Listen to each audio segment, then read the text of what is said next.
If there's anything you say that you're say like anything racist or something, Yeah. you like don't mean it. Wow, okay, yeah. What about swear words? Oh, no swear Fine. words are all allowed. The more, the better. Wait, swear words are allowed? Yeah. Fuck! No. very strange that I have a large nose, and I'll tell you why. I guess you're privileged to have a big nose then, because you don't live in harsh conditions. The habanero one? Holy fuck, dude. You know, maybe I've been treating this bike as some sort of parkour bike when really it's just a... I once came face to face with a wild rhinoceros. That was pretty crazy. I got stung by a bee once. Welcome back to the Burning Boat Show. We forgot to say the Burning Boat Show last time. I think that's what we're calling it, right? Burning Boat Show. We're back. I don't know. With another episode of the Burning Boat Show. And we've got another guest, special guest, my brother, Karl-Emil. Welcome. How's it going? Thank you. It's going good. You're welcome. Well, we've so we were saying that we wanted to have more guests on the podcast, so now it's the second time in a row. Well, we were saying every other week we want to have a guest on, Oof, yeah. and so we're on track. Another week. We're on track, and next week we're going to have a guest as We're well. gonna guest as well, Which so is gonna we're put us ahead one week. we're just doing it.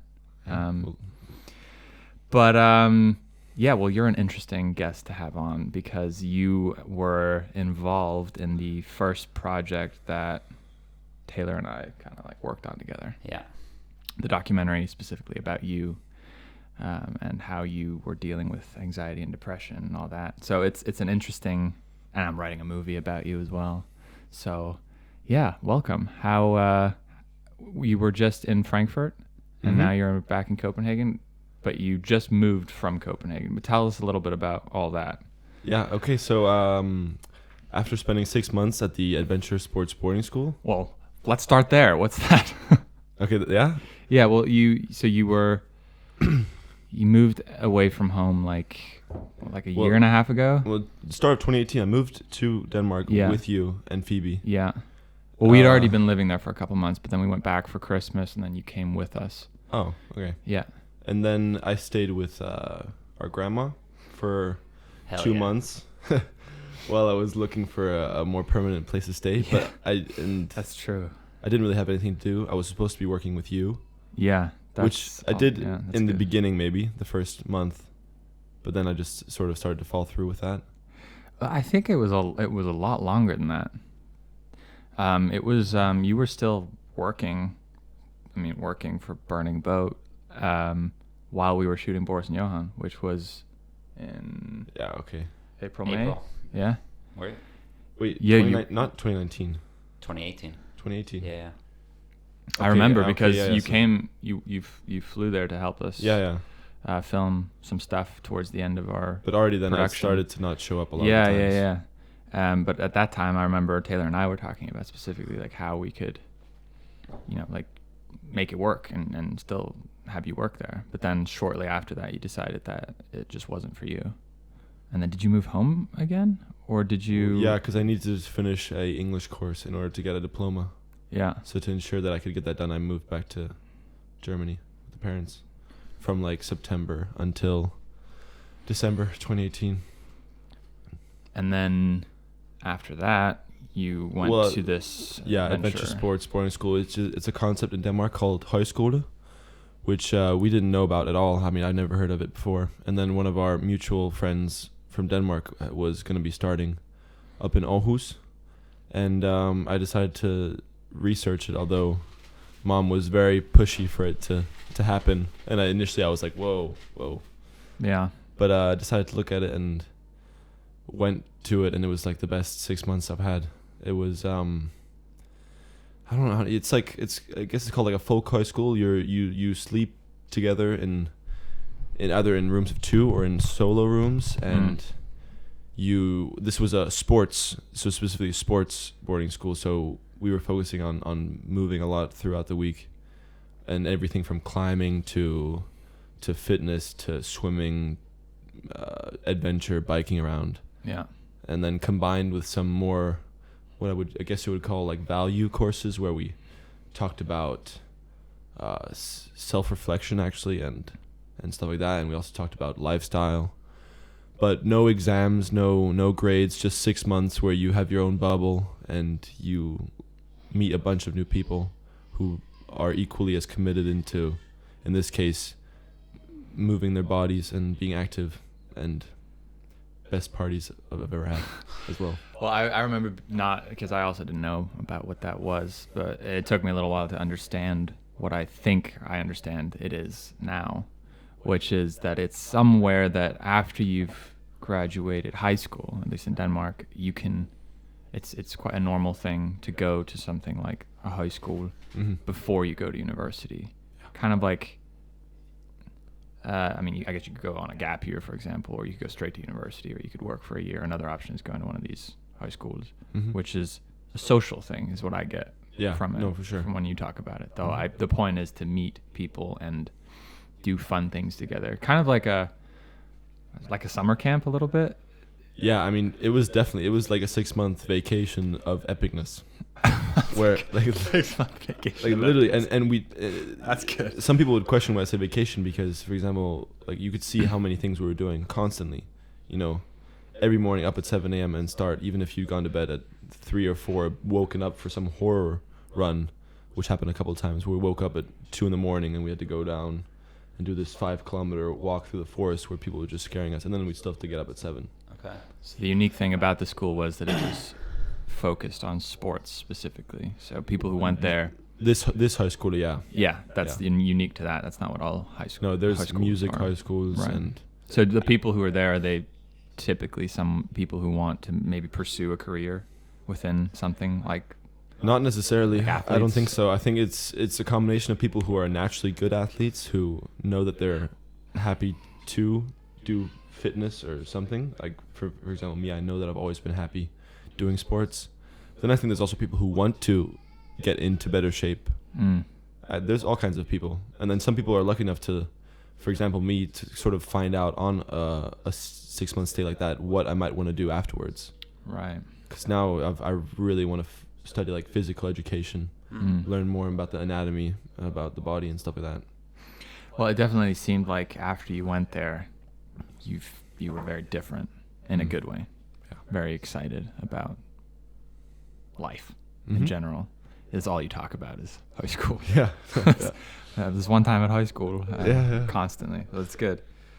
But I think what would be interesting to start with is going back to when we were crowdfunding, because I feel like that's an interesting. What's that? Is that like November, December 2017? When is? Yeah, oh I my think God, so. Like, such a long time ago. But that's like, to me, it's also like where, in a sense, the idea of having a company even started for me was through this project. So it is very central to like what I am doing, what like we are doing now because of it. For one, the crowdfunding project allowed us to, now we have the equipment to continue making films and have a business. So it's like an important little thing. We did do a YouTube video like 2 years ago, or like a year and a half ago. A conversation between brothers. No, I meant about crowdfunding. Okay, Remember yeah, that one yeah. that we stayed up editing really late? Mm-hmm. But I mean, we've talked about this project before, so I don't think we need to get into exactly what the whole film was about. But I'm interested to hear from your perspective what it was like for me to suddenly literally call you up and be like, I want to make a movie about you and how you're suffering from anxiety and depression. Like, do you remember a time when I first mentioned it, or Well, what is it for you? Yeah, I do, but it's funny because I actually talked about this with Mom the other day about how I feel like really a lot of stuff that happened before high school. Here it comes again. I tried to get away from it. No, it's just like a lot of things before that I've almost like shut away with, not like that, but like so much has happened last year.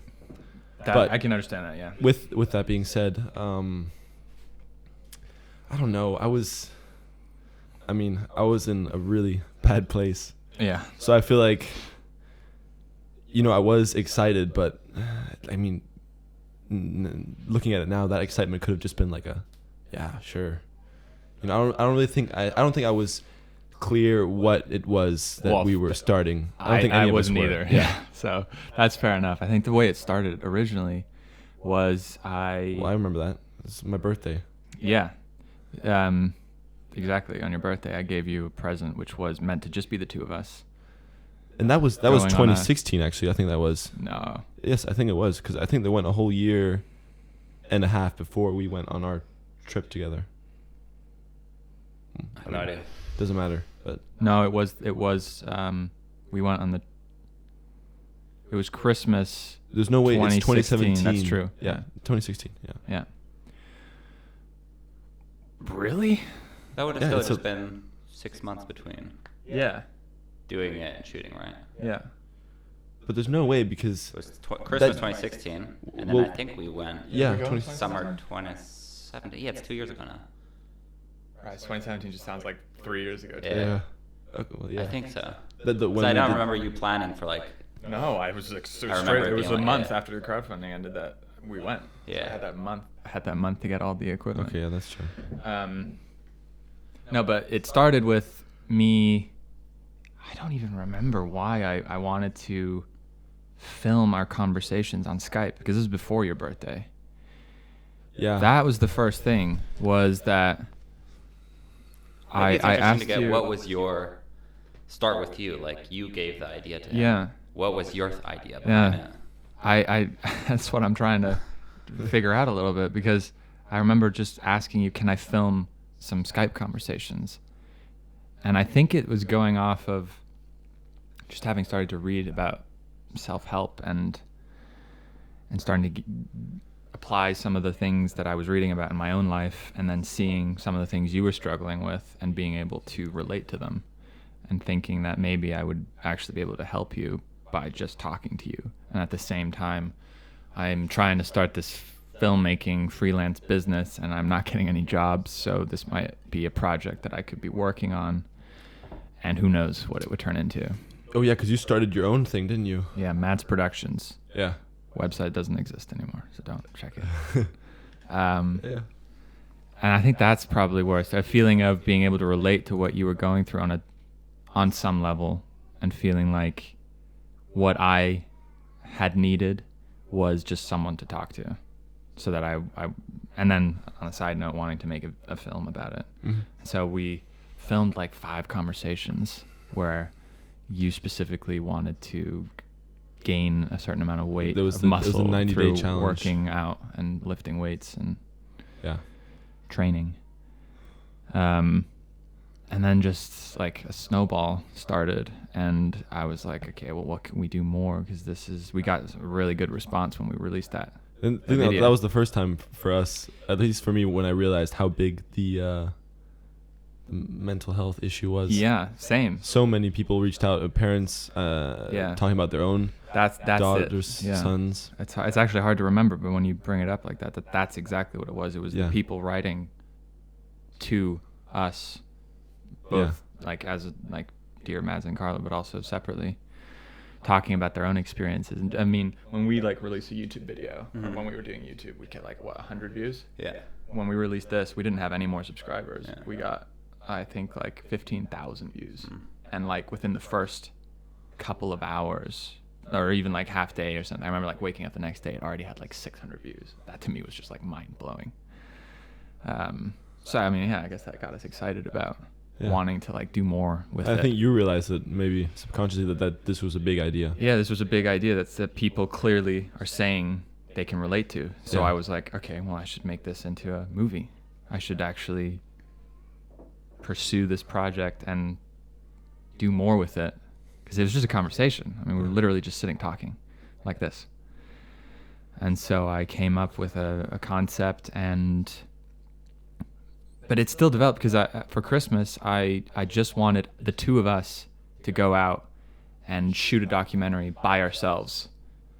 The way you gave me the gift was you gave me the book where there was a different activity, like physical activities you wanted us to do together, and I think you also wrote some of like some questions that you thought we could maybe ask I had why. like a whole like program that I had taken things from different books and different concepts and tried to create like a little mini retreat that we could go through, just the two of us.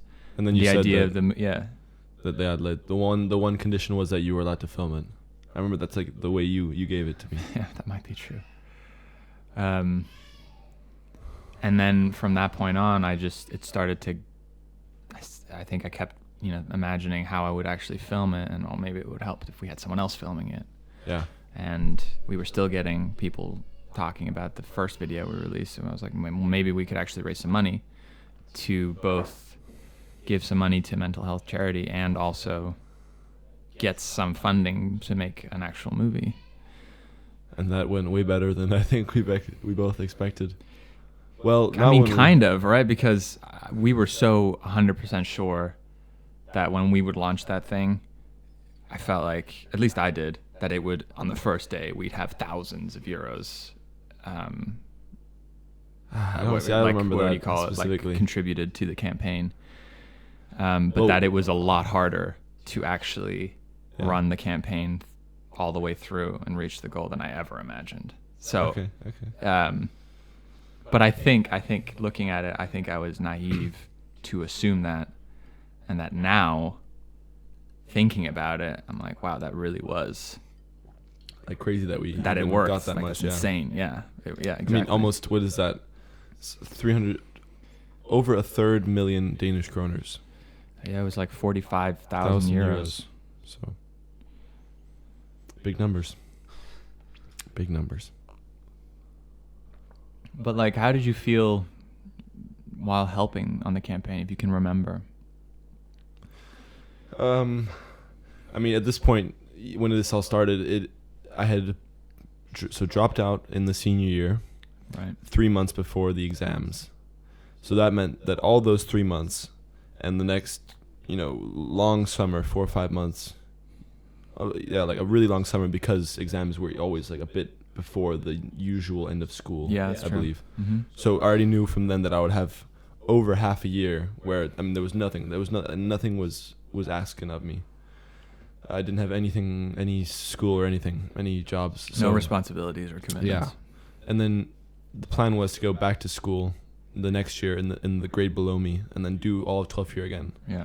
And then I was in school for 3 days. I remember, because we started on like the Wednesday, Thursday, Friday, and then it was back to being at home.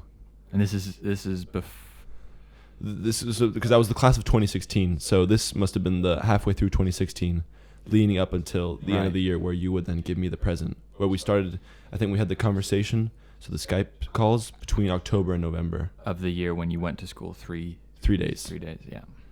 So I mean, at this point, it's been almost a year's time by the time we start doing the crowdfunding, which was beginning of 2017. So it's almost a year where I've just been doing nothing. So in that when that project came around. So in that sense, it was like finally having something that I could latch onto again, or like have something to, like a purpose. Yeah. Do something. So that was definitely really exciting. And as far as I can remember, it was really a positive experience. Like, because there's been times when I've played a bit fake, or like put on a facade. Mm-hmm. But I feel like that was very real, and it was exciting. We were still getting so much feedback from everyone, and people. I remember we went up and we talked to the school during the crowdfunding. Oh yeah. And all these young people coming up and like asking me as if I was the role model about how to get over depression and anxiety and stuff like that. So it was definitely very inspirational and an exciting time. What I can remember. I remember being very nervous about doing that talk. The talk at school. What's really cool is we started something there. Now there's a mental health week at FIS. How do you know that that's something that we... Well, first of all, then it was one of the girls who even wrote to us on email. Oh, right, we had some... She's the one who's like the leader of the mental health week. And then I'm pretty sure it's right around when we were up and talked. So, I mean, I definitely feel like we hit a subject that was taboo just as it was about to come out. Like, I mean, nowadays when you read the news or hear you always hear about young people and anxiety and stuff like that. Yeah, I think it was crazy reading the... so we made a crowdfunding video, to promote the project Mhm. and doing a little bit of research, some of the statistics about how many people actually suffer from it, and how like suicide is the second leading cause of death among people aged like 13 to 25 or something. I heard in the Danish news the other day that 1 in 3 folkeskole gymnasium, so like middle school to high schoolers, 1 in every 3 kids try to hurt themselves. So either like cut themselves or physical pain. Like that's really.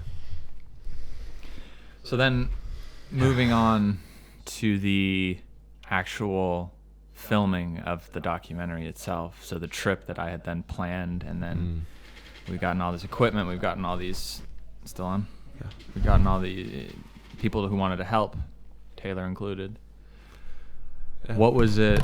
I mean, we talked about it a little bit, but like, what was it like to be like the subject?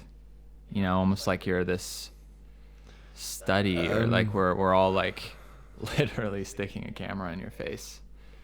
I mean, it was in vulnerable moments. It was like a roller coaster, because there was times when I definitely felt like I was trying to give the answer that you guys wanted as the sort of directors and organizers of the project, and when you guys were trying to arch specific questions, I felt like I was trying to find answers for you.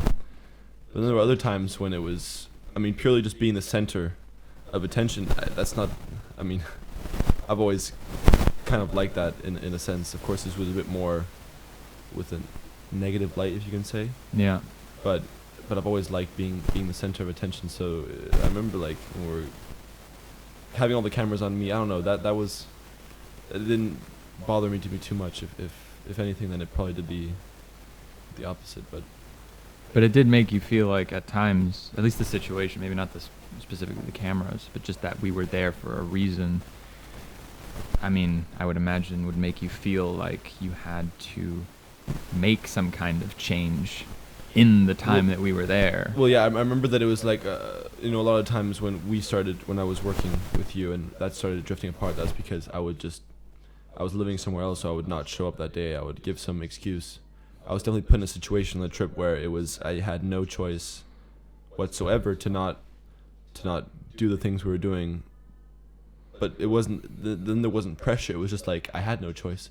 So like, why not just dive into it? Yeah. So as far as I can remember, everything was really fun on that trip. And I enjoyed being part of the camp and like carrying my part of the load, like carrying my part of the jobs and stuff.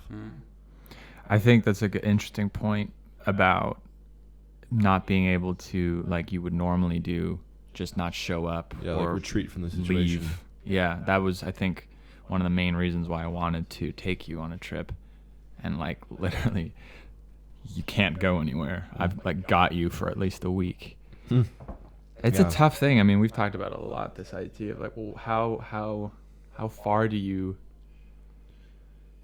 take it when you're dealing with mental health in terms of helping someone? Because part of you wants to like shake the person and be like, just stop fucking doing what you're doing.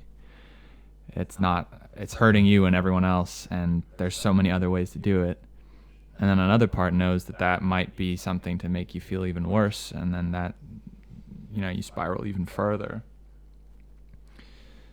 And it's only in hindsight that I'm really looking at the trip like that, putting you in those situations and literally forcing you to participate. I'm not sure, I'm not saying it was a bad thing, but I'm also not as 100% this is the best thing to do. Well, something that like over what we particularly mean in you as brothers have done like over the past few years with all that was that I felt like up until this last half year, I felt like our relationship had, oh my god, the Danish words. Say it. Our relationship had come to a point where I felt like I didn't like the way our relationship to one another was, because it had almost become to a way where you were like my therapist. Right. So instead of just being friends or brothers, like yeah. It was definitely a weird new situation that we were in. Because it helped a lot in the beginning when we started with the Skype calls and just having someone to talk to, but then it quickly became that. Well, what are your thoughts about whether or not that was a good thing to do, to take you and force you kind of? I mean, obviously you chose to go, and you chose to accept that we were going to challenge you and like both physically and mentally, but also ask you some questions that might be uncomfortable. Well, I don't feel like anything about the trip was wrong. I feel like it's a bit stereotypical, but it's like up to yourself. So I mean, I had like a big motivational experience or inspirational experience, and for a while after that, I was very much on a high. I think why I started asking questions like that was because there was that period afterwards where it seemed like, oh, there's actually been a change that's everyone can see on you and through your actions and just your general mood and the things you're talking about. But that then it just seemed to like go back down. Yeah, I mean, I'm thinking about maybe a little bit with the questions when we were on the trip, and this is how I was trying to look for the answer that you guys wanted or what I thought you might want. Like maybe I feel like I wasn't. Maybe there was a pressure with all the cameras and everything on me that I couldn't. I don't feel like not be completely honest, but maybe not like be in the right mindset to like really dive into it. Like I don't even know what it would be like or what to do. But I think I get it. I think it's that. Well, the obvious flaw of the whole thing is that we had split up each day to be focused on the first day being, okay, leaving your comfort zone and changing your perspective. And then the next day would be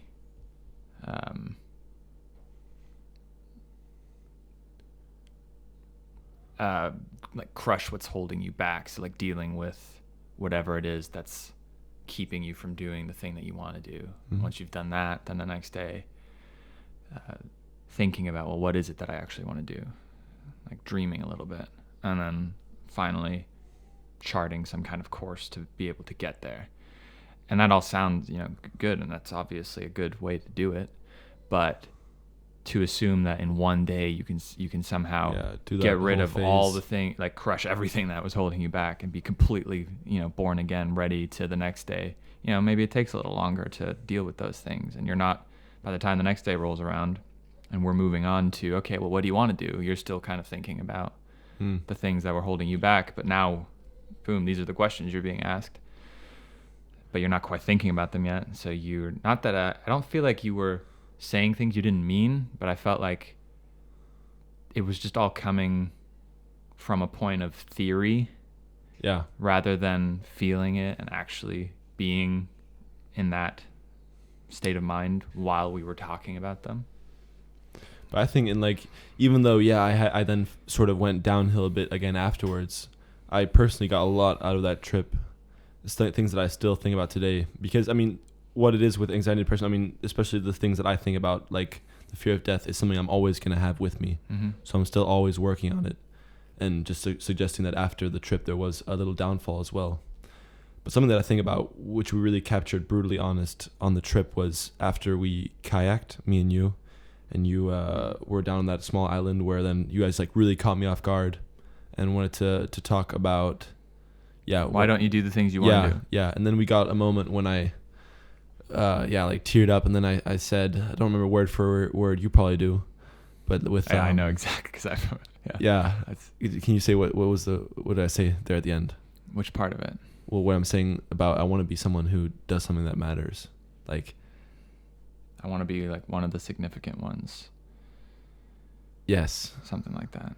And then I said, the ones who give up don't become the significant ones, or something like that. Those who quit are the ones. And I feel like that's definitely something that like the more, and I've looked at it even at high school, we also were asked questions like that, like what do we want to do, and that's something that I always keep coming back to. I want to do something that's significant. I like somehow have my name or something that can live longer than me. Mm-hmm. So I mean that's yes, I just feel like you I mean, don't like, what's the word? Don't dismiss the trip because of the downswing afterwards. Because I feel like that's also, I mean, that was maybe a bit natural after having such a big peak. I mean, really, it was like an upwards curve all the way from the beginning of that year with the success of the campaign and out talking to the school and getting you on board and everyone on board, and then having the whole trip that was a great success with a huge skydive with family and friends who I haven't like seen for years. And I mean, I think it's natural that after that there's a little like whoosh. Yeah. Then all of a sudden you were back in Denmark and I could have done this and that and maybe had a little bit more things going, but I still feel like so many great things have happened after that. Like I would never not have done that trip. I think that's what I think as well, is that it's to assume that there is somehow just a continuous upward trajectory. That's maybe the part that was naive. Yeah. That actually the trip had a lot of things that were very good, and the things that were bad didn't compare to those things. And that it is, as long as you're kind of going up and then down and then up even more, and then you continue that way.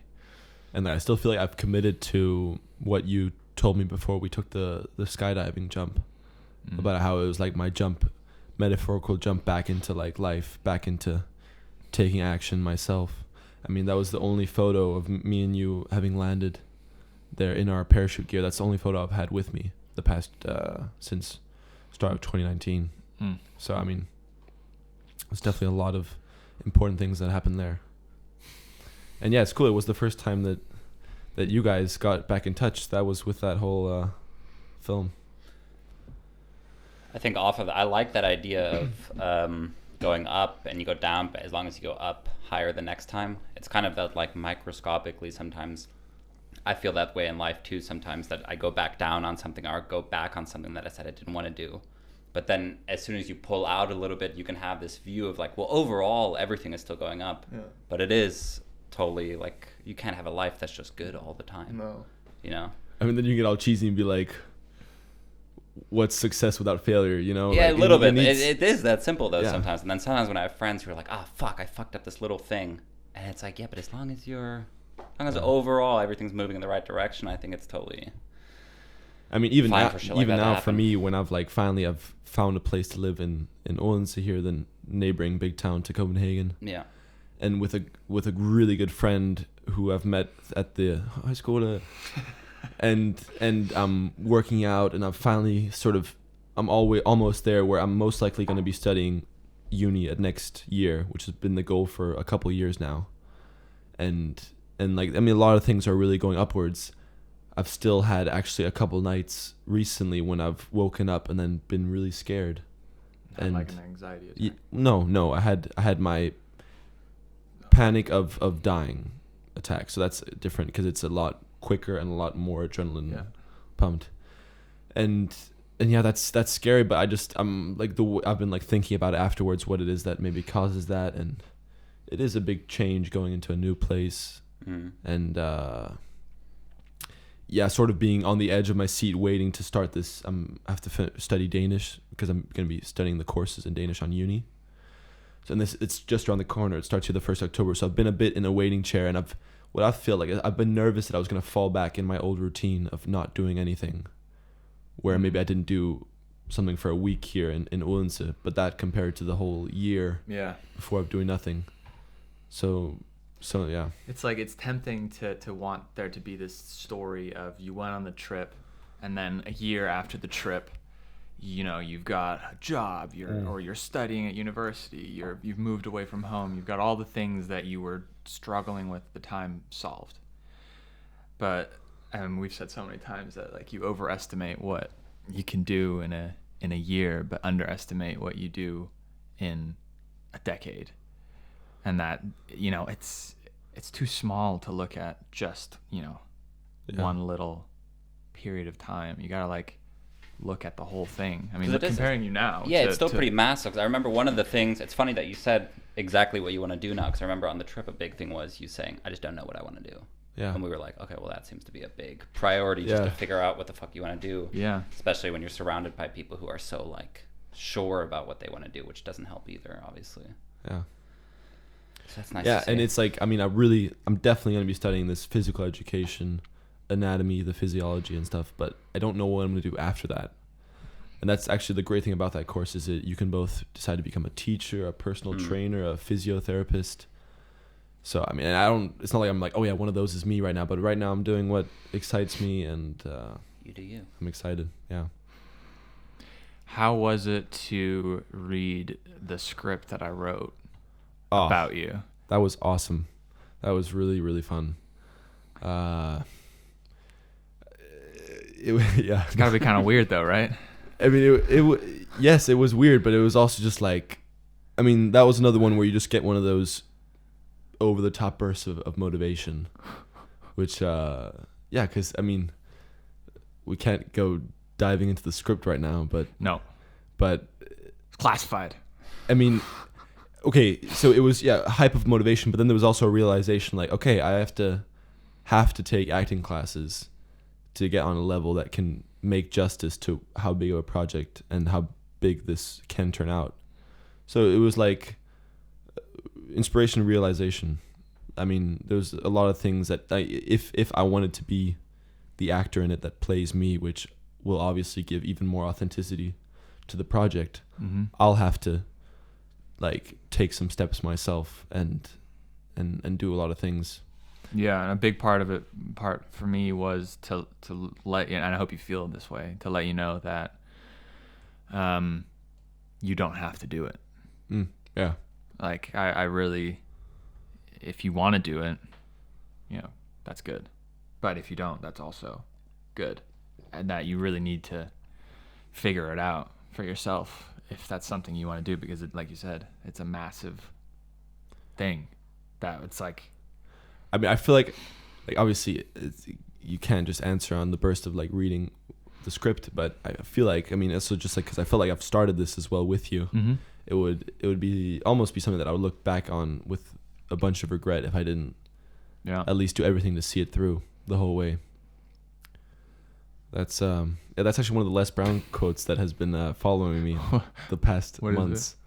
With that when you're laying on your deathbed, you're surrounded by the ghosts that represent the opportunities of your past, every opportunity that you didn't take.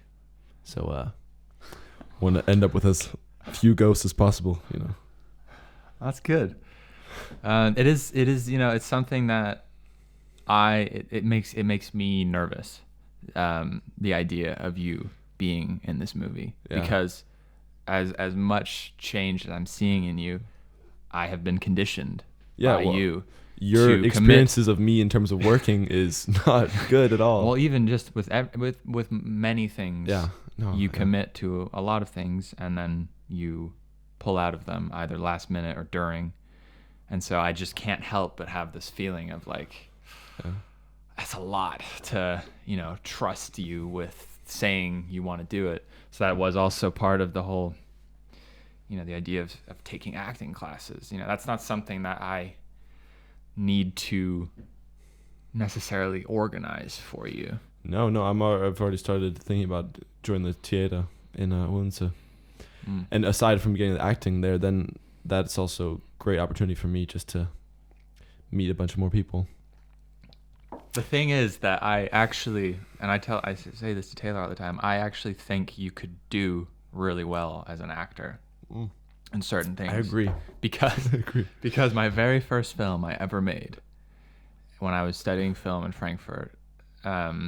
Which one? What's it called? It was called Captive or something, about a guy who gets kidnapped. See, there's only one person in this film, me. I star in it, and there's no other people in it, but I'm somehow kidnapped, but you don't see it. I don't remember this one. And I'm in a shed.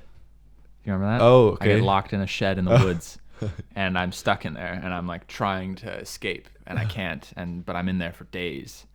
And there's this scene where I'm supposed to break down and like freak out. And I was your cameraman. remember you were filming.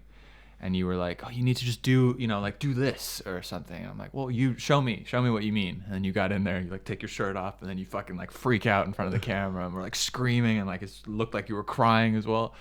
And I was like, I can't do that. So I have that memory in my head as like, yeah, you do quite well in front of the camera. It doesn't seem to be something that like makes you uncomfortable. No, I think so as well. And I think it would be a crazy interesting experience from start to finish if I could do this whole role, including like everything with learning. I feel like that could be valuable on a bunch of different points.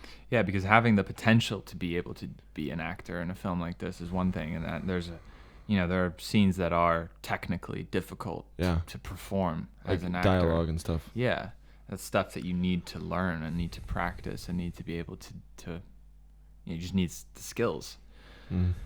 Those are the scenes that get me a little nervous. Yeah, no, the idea of you and a professional actress or actor having a dialogue with words that you need to be able to deliver, and even just the complexity of those words being kind of your own to start out with, but then having to say them again, it's very different than having a physical presence on a screen, for example. But exciting. Yeah, it would. I mean, it would be really tough. I know, and it's also could do like some screen tests and stuff. Well, that's definitely a test. A next step for us would be to just run some scenes with you. Yeah, to see how they go, to see what it feels like. I'm quite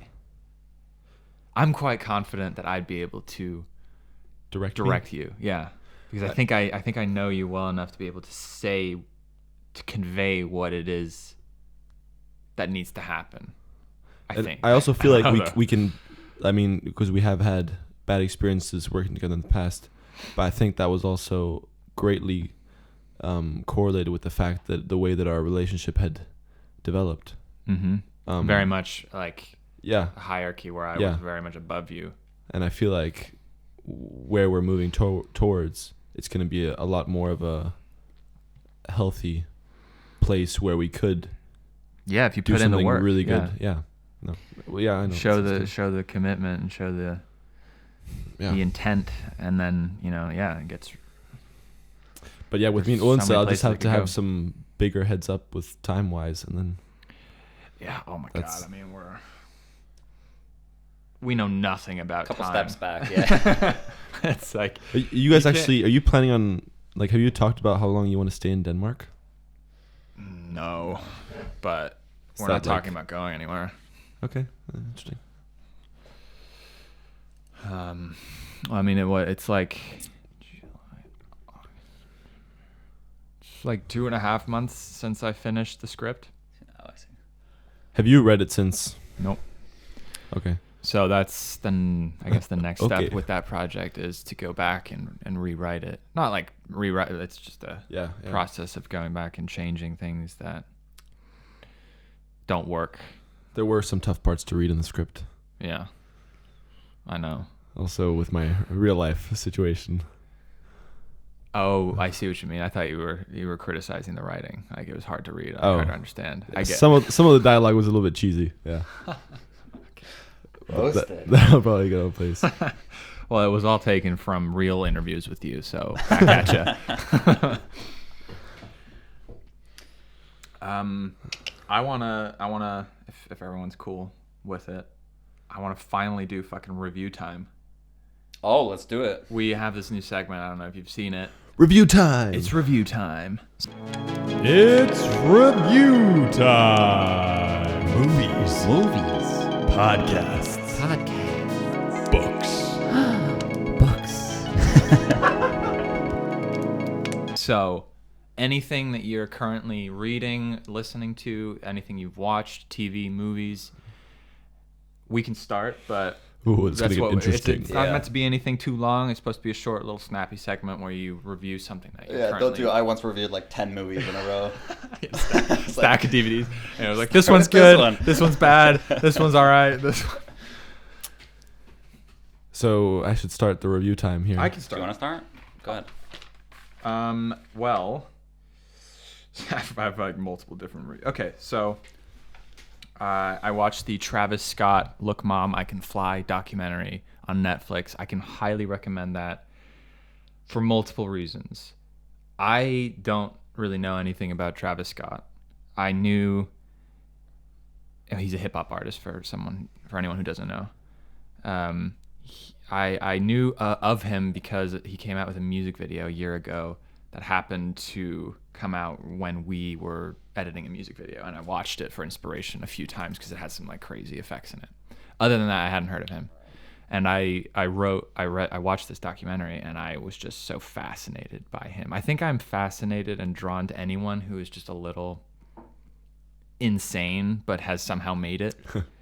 And it's like, is it because they were insane or is it despite them being insane? And it's just so interesting to watch. And then on top of that, I think it was just a very unique structure the documentary had. It felt very abstract. It felt like a piece of art, I would say. So I got Phoebe and I put it on randomly one night after we put the baby to sleep, just kind of like let's just watch something.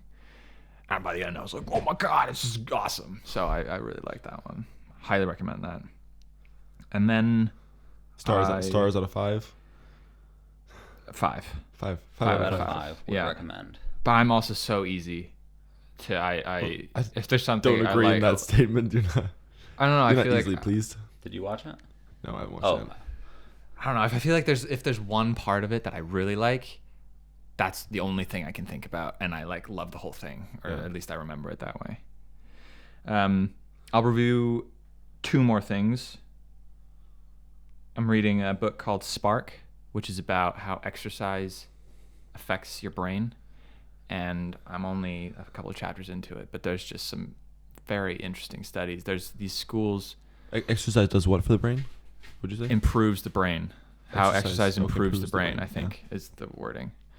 Some studies done in the U.S. where a certain amount of some schools would implement these programs where students were required to, before school, come in early and do like 30 minutes or even 20 minutes, I think, of exercise, of like cardio biking or running around a track or rowing on a rowing machine, and how the correlation between their grades were just increasing, and that was the only thing that was changing. It was just very interesting to see to read actual scientific studies about what I already think I feel, and how exercise really does change the way you think. And if you go into school having already done a workout, it's like your brain is just ready to like learn and works better. That's also interesting. And then I've just finished watching Mindhunter, which is a good in for you because you also just finished watching that. I love anything with serial killers.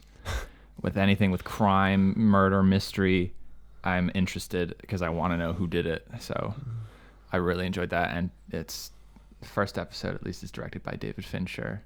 First episode of both seasons. Oof, I didn't know that. David Fincher. So yeah, big fan of that. What'd you think? On to you.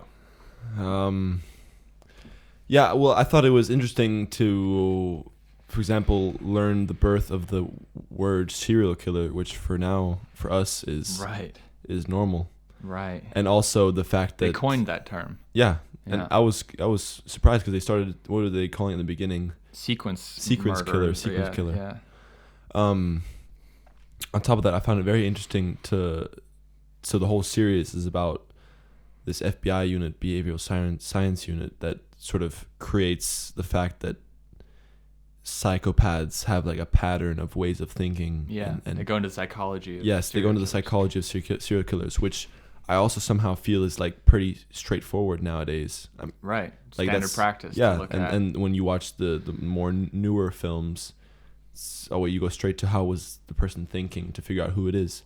So that was really interesting, seeing that go from something that you would never use. Yeah. The police officers being fun of psychology. Yeah. In police work. So yeah, Definitely. great show. Can't wait for series 3. Yeah, me too. Anything else? Another review? Anything you're All right, reading okay. or? Well, I've watched all of Dave Chappelle's specials Hell yeah. on Netflix. Oh, we just watched one of them. So. Okay, like What do you first think of all, that? Dave Chappelle is a name that I feel like I've always heard it, but I've never really put a face with it or even known what he does. First of all, he is hilarious. I mean, that guy, just without trying, is the funniest guy. And then on top of that, like I really feel like there's some messages in his shows. I mean, For sure.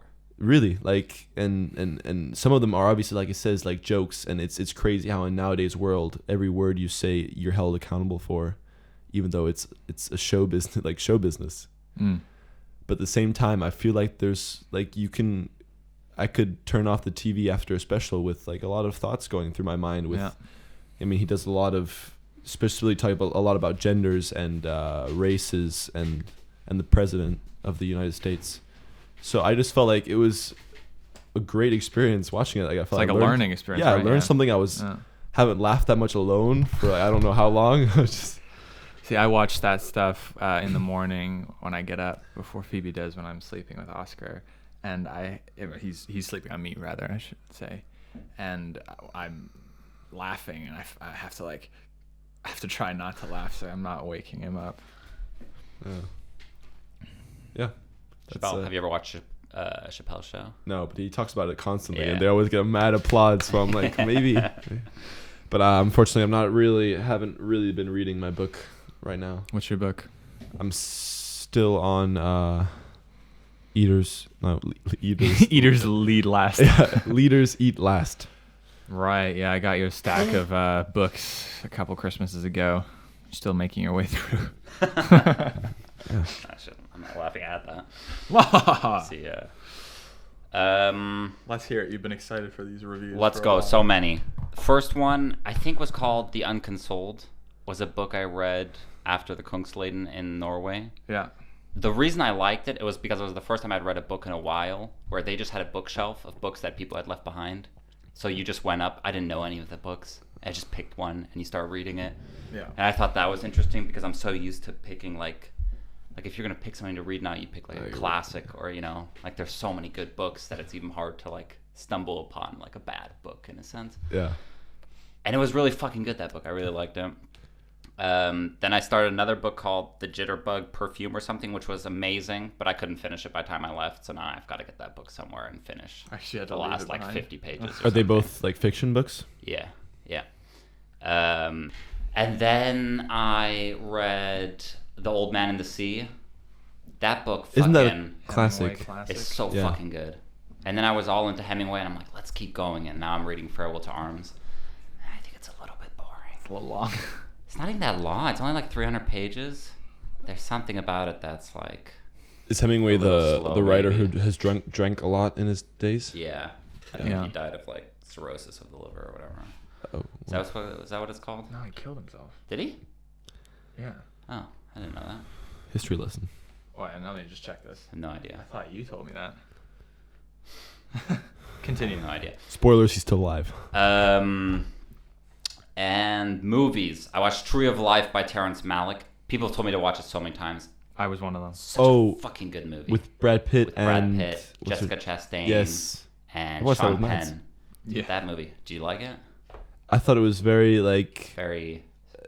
you make a lot of presumptions. Is that the word? Assumptions yourself. You're throughout like the movie. interpreting a lot. Yeah. Yeah. You- like I feel like the movie is what you have picked up. I felt myself just like lost in thought, and I'd be like, "Whoa, I'm watching a movie." Yeah, I totally was. I got sucked into it.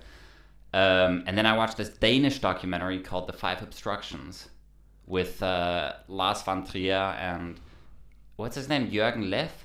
Leth, yeah. Jürgen Leth. Jürgen, der Jürgen Leff. Deutsche. Two filmmakers, just Okay. kind of.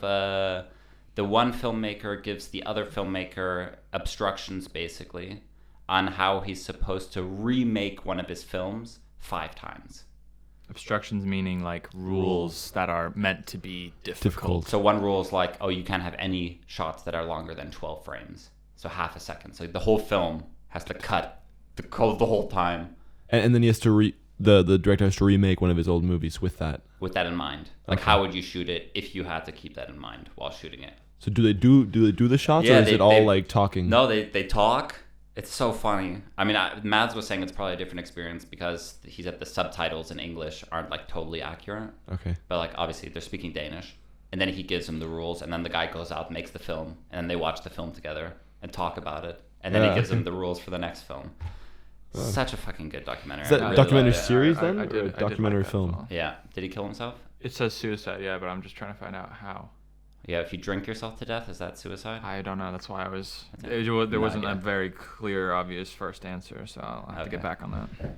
But is that a documentary series? Or? No, it's just one. Oh, One film from like 2002 or something. okay, wow, so super old as well. And like handheld and Yeah. shitty. I It's fucking loved it. It's That just was an so interesting good. premise. And you recommended Cool. that I watch it. And I Cool. just Cool. watched Yeah. it the other day, so Yeah. I enjoyed watching it too. Yeah. I was saying like at what point like are the films that he made good, or are they just weird? I think a combination. Yeah, I know. You know?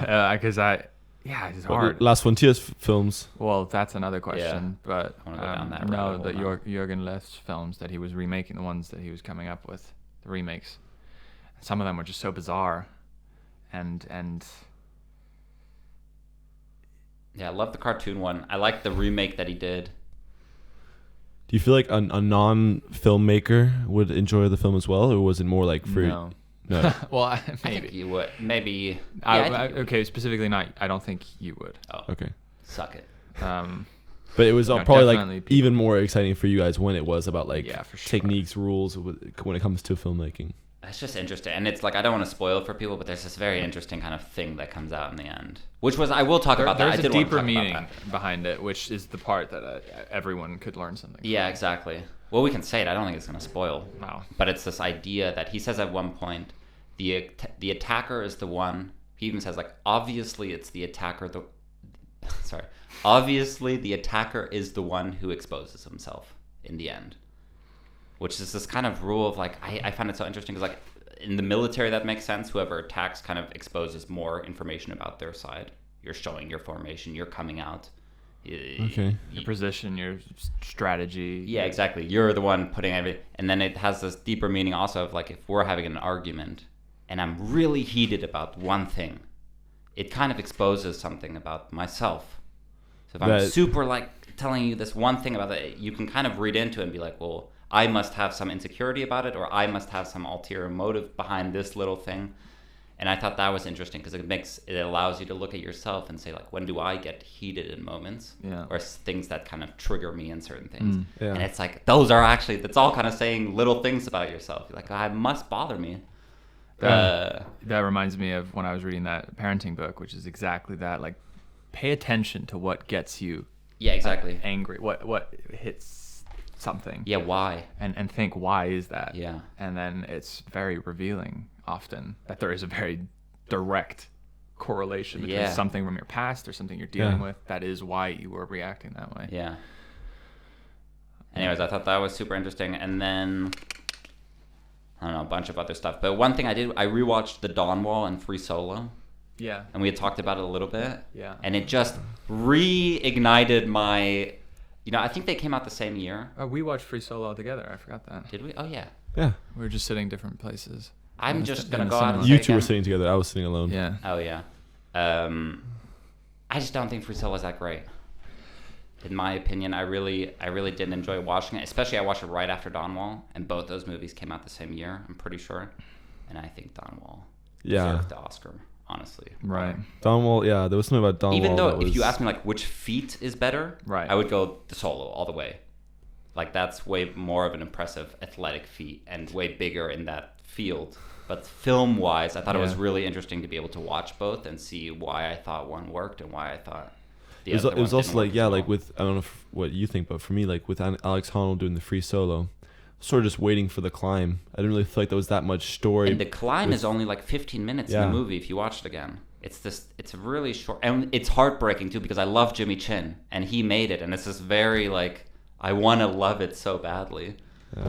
I also rewatched Maru which was also Jimmy Chin and his wife, Chai. I don't know how to pronounce her last name. Something with V. But compared to Don Wall, where you hear about Tommy Caldwell's past with his so girlfriend who depends on him because of that incident in Kyrgyzstan or whatever country. And it really links, it really cuts back and forth much more between the climb and his life and his father, and everything feels more cohesive to me. And a big thing about Free Solo that I didn't like afterwards, I felt like there were so many moments that it was really weird to film, actually. Like, one example is when they're in the van and the girlfriend is saying goodbye to him for the last time before he's going to go on the climb. And I would be like, as a filmmaker, I don't think I would ever go in the van with them, because it feels so awkward in there, and it's being filmed, and they know it's being filmed, and it just feels like a very strange... And is like, it could be very well be their last farewell. Both exactly. morally and cinematically. I think it would work better. Good points about that. She walks into the van closes, we're the audience are still outside. We don't know what they say, and she comes out in tears and like leaves. It's like, we get it. We don't need to see the hug and the like whatever dialogue is. It just felt very like a strange decision to make when everything else was so particular about the climb. Like, we don't even want a cameraman here because it might affect the way he climbs. Yeah. So I almost felt like too much emphasis was put on, not too much, but like a lot of the emphasis was put on the climb. And then not certain other things words, just felt, so strange, in my opinion. No, and I loved the film when I watched it. Did Free Solo also win documentary, best documentary? It did, yeah. And the fucking last song is...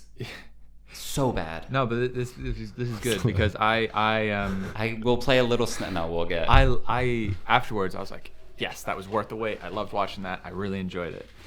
And I think it's a perfect example of what we were just talking about before, where there's like one thing that I really like about something, and it'll like kind of cloud my judgment of a lot of the bits that probably weren't so good. And like we all, I think, agree, the feat itself was amazing. Yeah. And cinematically speak, it was, stunning to look at. The frames were just so impressive, and that's what stuck with me. But as soon as you brought up all those points, I was like, oh, you're totally right.